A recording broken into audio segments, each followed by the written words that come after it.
अस्सलाम वालेकुम एवरीवन, कैसे हैं आप सब लोग। This is me admin Jawad Memon for weather updates की के। और आज का हमारा टॉपिक है कि पोलर वोर्टेक्स क्या होता है, ये दुनिया के डिफरेंट रीजन्स को किस तरीके से इफ़ेक्ट करता है और स्पेशली इस पोलर वोर्टेक्स के पाकिस्तान के ऊपर जो है वो क्या इफ़ेक्ट्स होते हैं। तो आइए चलते हैं आज की हमारी डिटेल वीडियो की तरफ।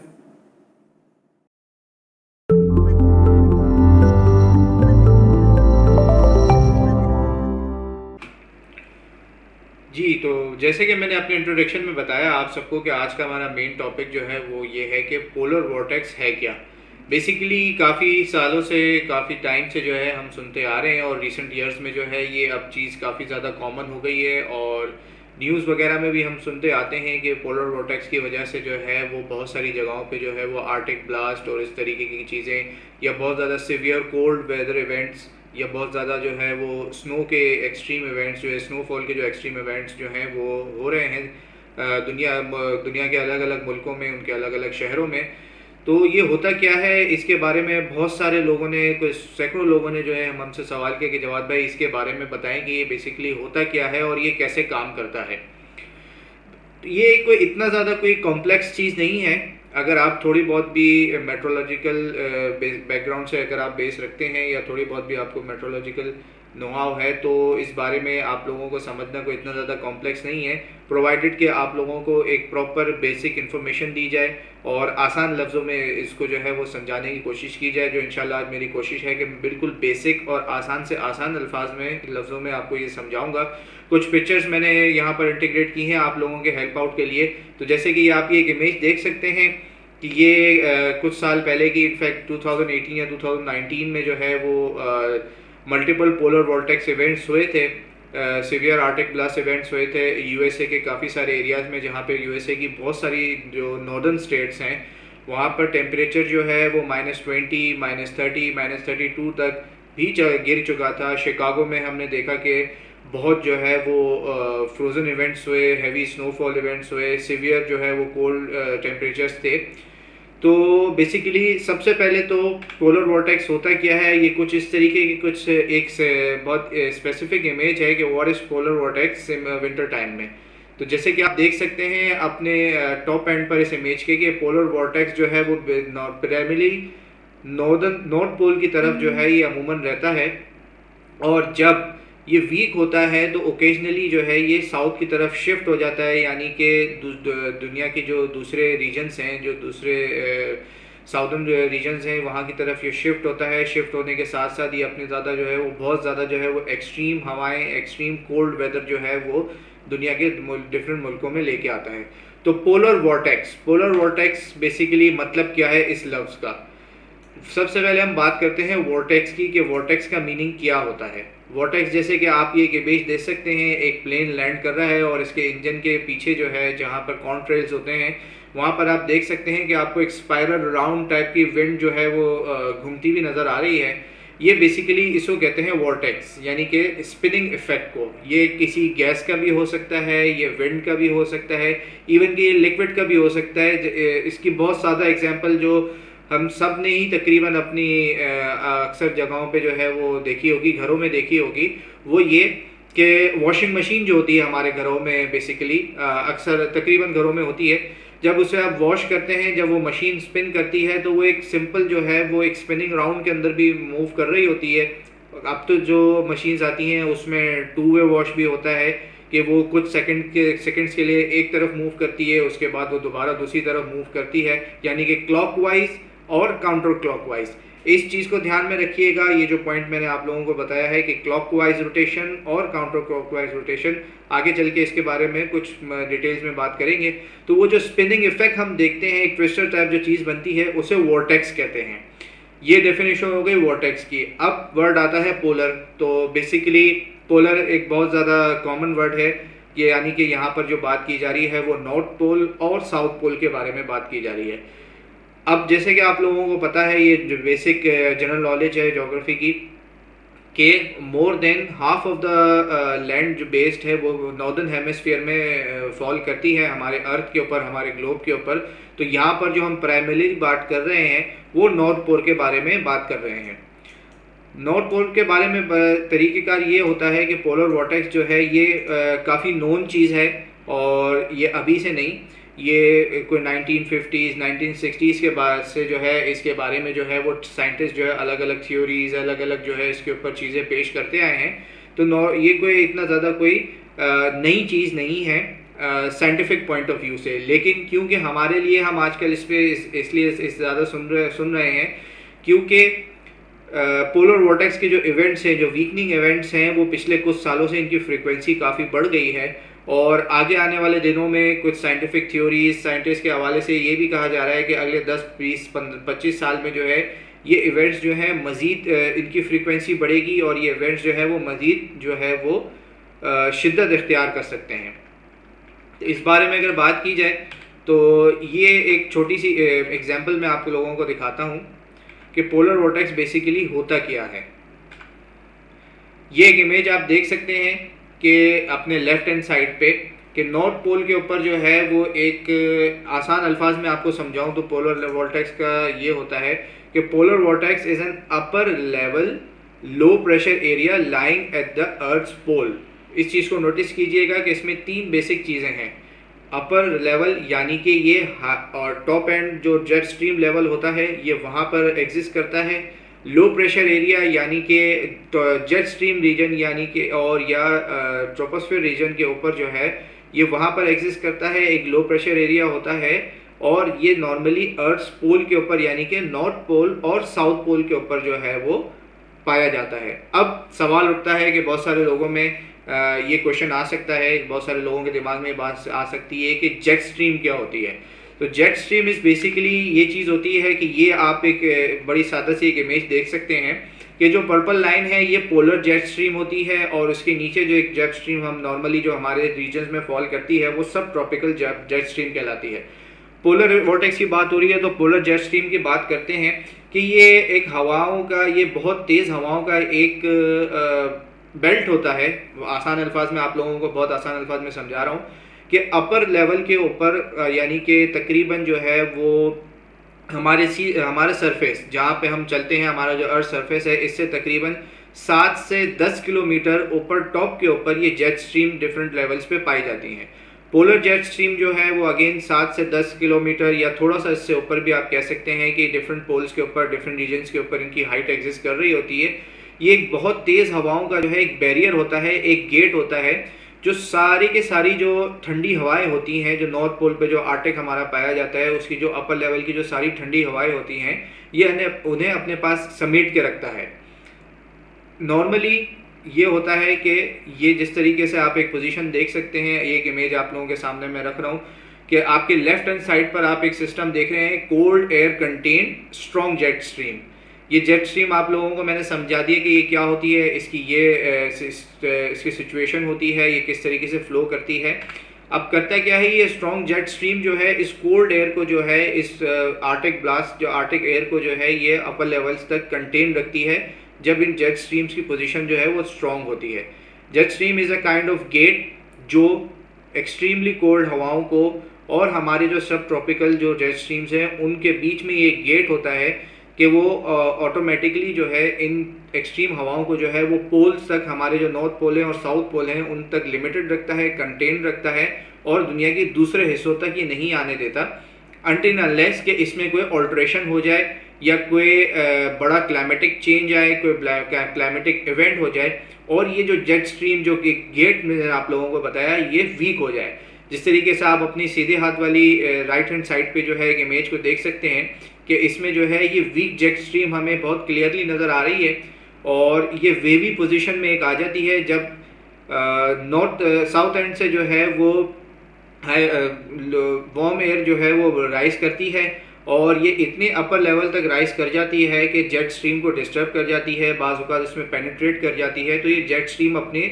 जो नॉर्मल इसका जो स्ट्रॉन्ग फ्लो होता है वो डिस्टर्ब हो जाता है, और ये इस तरीके से एक वेवी पोजीशन में आ जाती है। जब ये वेवी पोजीशन में आती है, जब ये जेट स्ट्रीम वीक हो जाती है, तो इसने जो वो एक्सट्रीमली कोल्ड हवाओं को जो पोल्स की तरफ जो कंटेन करके रखा होता है वो जो हवाएं हैं वो साउथवर्ड मज़ीद डिप्ट कर जाती हैं, यानी कि वो दुनिया के दूसरे हिस्सों पे, या लोअर लेवल अगर आप कहें, या आसान अल्फाज में कि जो लोअर लेवल की जो विंड्स होती हैं मिड ट्रोपोस्फियर में, वो वहाँ तक जो है डिप करना शुरू कर देती हैं। और जैसे ही ये डिप करती हैं, अगेन इन हवाओं का टेम्परेचर जो है वो बहुत कम होता है।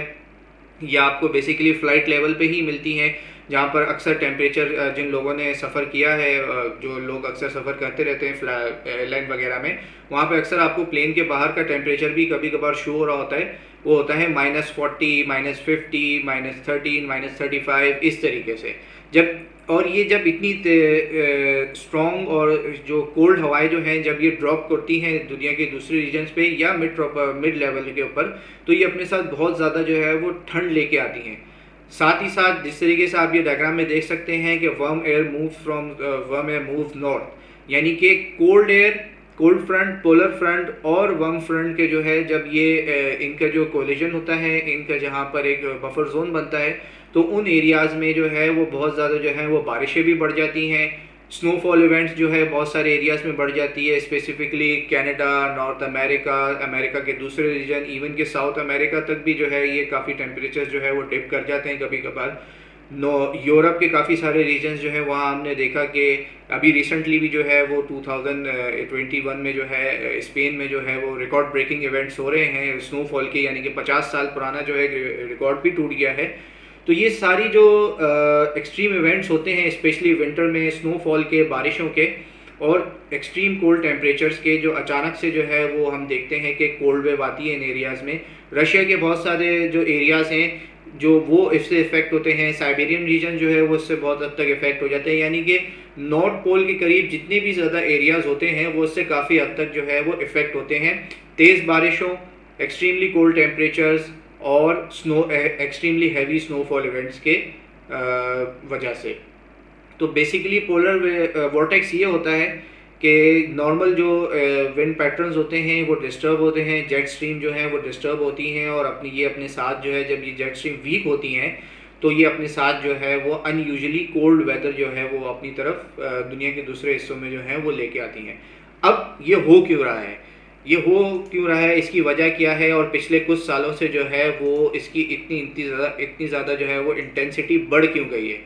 इसके बारे में अब तक कोई स्पेसिफिक जो है वो सच कोई थ्योरी नहीं है, कोई प्रूफ नहीं है। लेकिन बहुत सारे साइंटिस्ट की तरफ से जो है अब ये थ्योरी पेश की जा रही है कि हमारा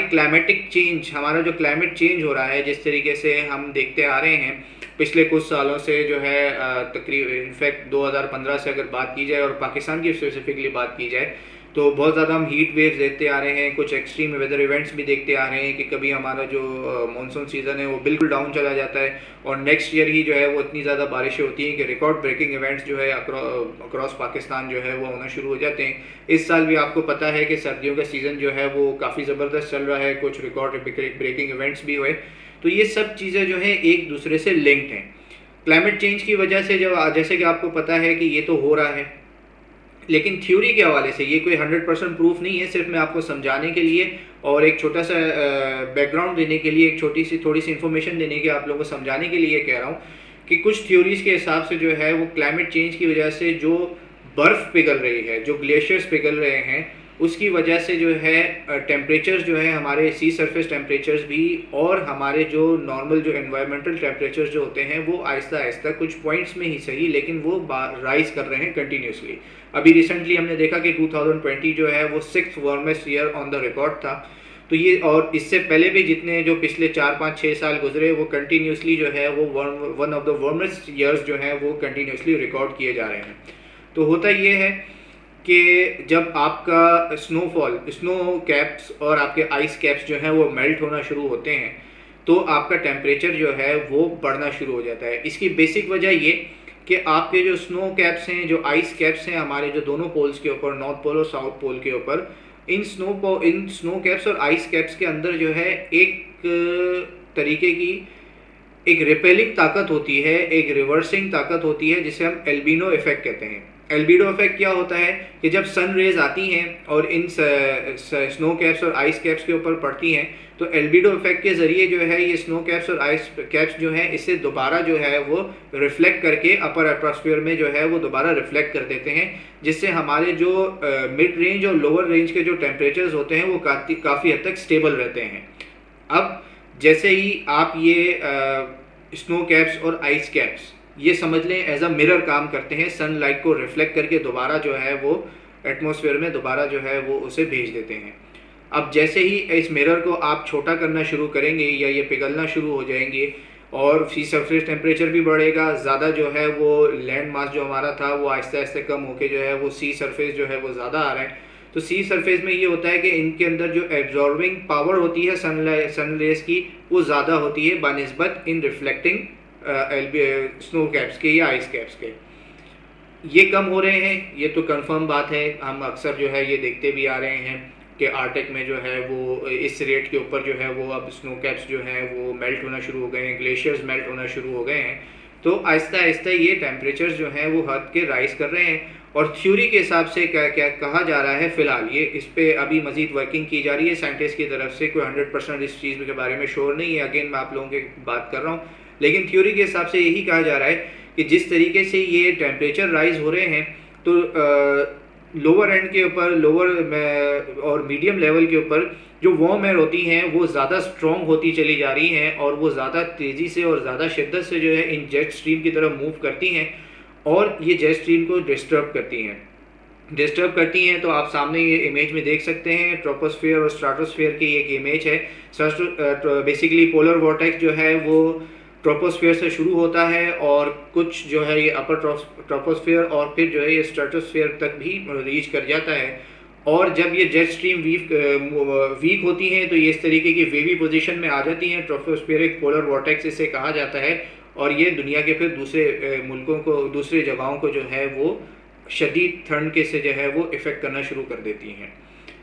आने वाले वक्तों में यही कहा जा रहा है कि जिस तरीके से कंटिन्यूसली हमारे अर्थ का जो टेम्परेचर है वो राइज़ हो रहा है, सी सरफेस टेम्परेचर्स भी राइज़ हो रहे हैं, तो ये हाई प्रेशर सिस्टम जिस तरीके से आप देख सकते हैं कि इन पोलर जेट स्ट्रीम को डिस्टर्ब कर रहा है, तो इनकी फ्रीक्वेंसी जो है मज़ीद बढ़ेगी और जब ये मज़ीद वीकर होते चले जाएंगे तो पोलर जो ये आर्टिक ब्लास्ट जो है ये दुनिया के दूसरे हिस्सों को भी जो है इफ़ेक्ट करेगा। एक थ्योरी ये भी है कि कुछ सालों बाद जो है ये इवन के नॉर्थ अमेरिका को क्रॉस करते हुए जो कैरेबियन रीजन्स हैं अमेरिका के, मैं अमेरिका की इसलिए बात कर रहा हूँ क्योंकि इन रीजन्स में जो है ये इफ़ेक्ट्स जो है इसके बहुत ज़्यादा देखने में आते हैं दुनिया के दूसरे मुल्कों के हिसाब से। इसमें यूरोप भी इंक्लूडेड आ जाता है। तो कैरेबियन रीजन्स जो है ये वहाँ को भी जो है वो आने वाले कुछ सालों में जो है बहुत सर्दी और बहुत एक्सट्रीम कोल्ड टेम्परेचर्स भी जो है ये लेके आ सकता है। तो ये तो बात हो गई सारी पोलर वॉर्टेक्स के बारे में, और ये कि ये होता क्या है, ये किस तरीके से काम करता है, ये किस तरीके से दुनिया के डिफरेंट रीजन्स को अलग अलग तरीके से इफ़ेक्ट करता है और ये हो क्यों रहा है इतना ज़्यादा, और फ्यूचर के हवाले से जो साइंटिफिक थ्योरीज हमने देखी हैं उसके बारे में अब तक की जो फाइंडिंग्स हैं वो मैंने आपके सामने कुछ रखी। बहुत बेसिक और बहुत आसान अल्फाज में मैंने आप लोगों को समझाने की कोशिश की है। बहुत डीप या टेक्निकल लैंग्वेज में मैं ऑफकोर्स आप लोगों को नहीं समझा सकता क्योंकि मासेस के लिए ये वीडियो है और फिर बहुत सारे लोग जो हैं वो फिर कंफ्यूज हो जाते हैं या उस बारे में सवाल करते हैं कि आपने ये चीज़ बताई थी, तो इसका कुछ आसान अल्फाज में इसके बारे में बताएं। अब सवाल आता है कि ये पाकिस्तान को किस हद तक इफ़ेक्ट करेगा या कर रहा है या आने वाले कुछ सालों में फ्यूचर में ये कितना इफ़ेक्ट कर सकता है। तो सबसे पहली बात तो ये कि पोलर वॉर्टेक्स जिस तरीके से मैंने आपको बताया है कि ये इसका जो सबसे ज़्यादा इफेक्ट जो देखने में आता है वो नॉर्थ पोल के पास जो कंट्रीज़ हैं, जो रीजन्स हैं, ये उनमें सबसे ज़्यादा आता है। जब ये वीक होके एक्सपेंड करता है तो ये मिड टीयर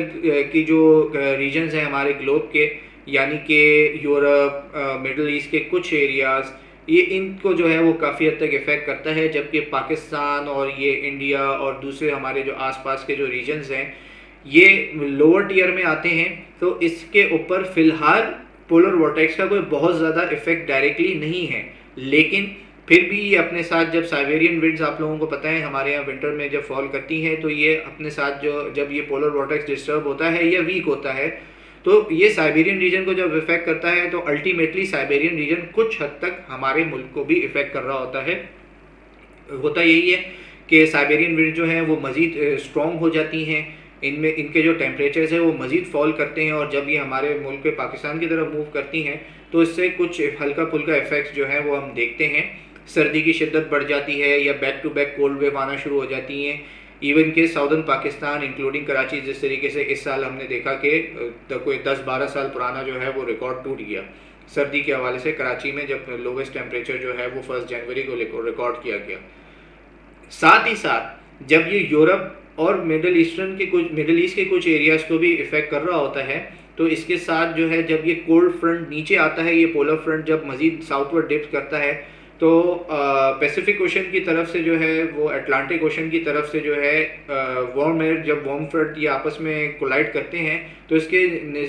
नतीजे में जो है वेस्टर्न डिस्टर्बेंस, यानी कि वेस्टर्न डिस्टर्बेंस जब हम अक्सर सुनते आते हैं, वेस्टर्न सिस्टम्स जो है वो उनकी फ्रीक्वेंसी में काफ़ी हद तक इजाफा हो जाता है। लिमिटेड ये ज़्यादातर यूरोप और मिडल ईस्ट तक ही रहते हैं, लेकिन क्योंकि इनकी फ्रीक्वेंसी में बैक टू बैक इजाफा हो रहा था, उसमें फिर ये भी होता है कि जो स्ट्रॉन्ग सिस्टम्स होते हैं वो काफ़ी हद तक जो है वो पाकिस्तान रीजन की तरफ भी ट्रैवल कर जाते हैं, और जैसे ही इनकी फ्रीक्वेंसी बढ़ती है तो ऑफ कोर्स अगर जहाँ नॉर्मली 2 या 4 एक बात है कि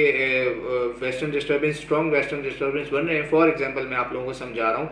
तो जब ये पोलर वोर्टेक्स इफेक्ट कर रहा होता है इन रीजन को, तो वो 2 या 4 से इनकी फ्रीक्वेंसी जो है वो 7 या 8 या इससे भी ज़्यादा या इसके आसपास हो जाती है। ज़्यादा सिस्टम स्ट्रॉन्ग बनते हैं तो वो ज़्यादातर इसकी फ्रीक्वेंसी पाकिस्तान की तरफ भी जो है वो ज़्यादा आ जाती है, जहाँ नॉर्मल सीज़न में 2 या 4 आते हैं फॉर एग्जांपल, तो पोलर वोर्टेक्स की वजह से जो है ये 7 या 8 तक भी चले जाते हैं। अगेन जब ये स्ट्रॉन्ग सिस्टम्स आते हैं तो वेस्टर्न डिस्टर्बेंस आप सब लोगों को अच्छे से मालूम है कि जब ये मूव करता है तो पाकिस्तान के डिफरेंट रीजन्स को जो है ये डिफरेंट तरीके से जो है इफ़ेक्ट कर रहा होता है। हमारे नॉर्दर्न एरियाज़ में, वेस्टर्न एरियाज़ में, बलूचिस्तान रीजन में, इन एरियाज़ में जो है वो काफ़ी बर्फ़बारी होती है। पंजाब के अपर एरियाज़ में, दूसरे जो रीजन्स हैं हमारे, इनफैक्ट सिंध हो गया, साउदर्न बलूचिस्तान हो गया, इनमें बारिशों की थोड़ी बहुत फ्रीक्वेंसी बढ़ जाती है, कभी शिद्दत ज़्यादा होती है, कभी शिद्दत कम होती है, डिपेंड्स कि एक सिस्टम जो है वो कितनी शिद्दत से हमारे यहाँ हमारे मुल्क की तरफ जो है वो मूव कर रहा है। तो उम्मीद है आप लोगों को जो है ये छोटी सी वीडियो, मेरी एक छोटी सी कोशिश पसंद आई होगी कि पोलर वोर्टेक्स होता क्या है, पोलर वोर्टेक्स दुनिया के डिफरेंट रीजन्स को किस तरीके से इफ़ेक्ट करता है। अगर कुछ इसमें गलतियाँ हों, कुछ इसमें मिस्टेक्स हों तो कमेंट्स में ज़रूर मेंशन कीजिएगा। इंशाल्लाह मैं कोशिश करूँगा कि आगे चल के जो है वो इस तरीके की मज़ीद वीडियोज़ बनाऊँ। आप किस तरीके की वीडियोज़ मज़ीद देखना चाहते हैं, किन टॉपिक्स पे देखना चाहते हैं, कमेंट सेक्शन में ज़रूर मेंशन कीजिएगा। वीडियो पसंद आए तो इसे लाइक और शेयर ज़रूर कीजिएगा। इंशाल्लाह अगली दफ़ा अगले किसी अच्छे एक और टॉपिक के साथ, इंटरेस्टिंग टॉपिक के साथ आप सब लोगों से मुलाकात होगी। टिल देन टेक केयर, अल्लाह हाफ़िज़।